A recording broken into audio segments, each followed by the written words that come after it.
I would like you to share with us how you were called as a young girl by God. Yeah, so when I was 7, now being a pastor's daughter, I was raised in the church all my life. But in the church that we were in, I didn't really ever hear about missionaries, and I surely at 7 didn't even know what Africa was. So we had horses. My sister and I were horse crazy, and we'd ride from the time we were 3 and 4. And we were riding one night and fell, and I shattered my jaw. Broke both sides of my jaw. And so I was in the hospital.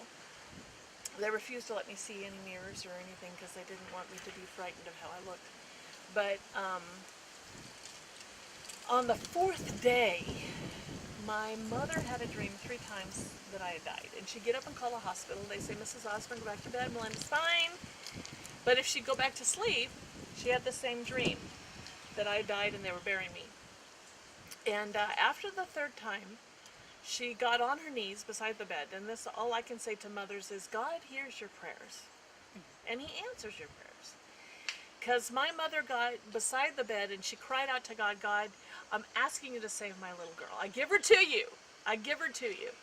And she very seriously put me on the altar of her heart and her life, and God took her very seriously at that, and gave her the confidence that I would not die, but that He had taken her prayer, and that I would be far away from her physically. She knew I'm far, and she had a vision. She saw an oval picture frame.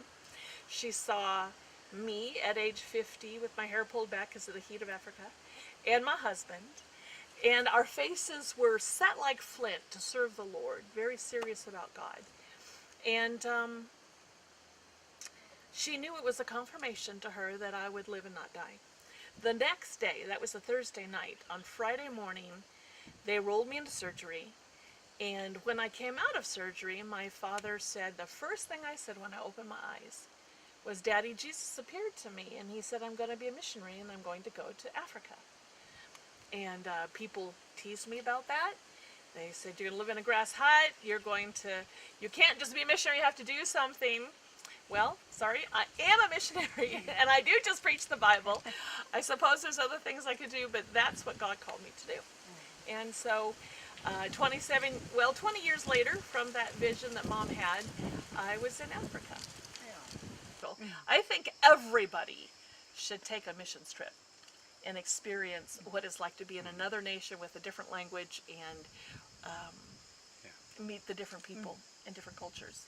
It changes you forever. And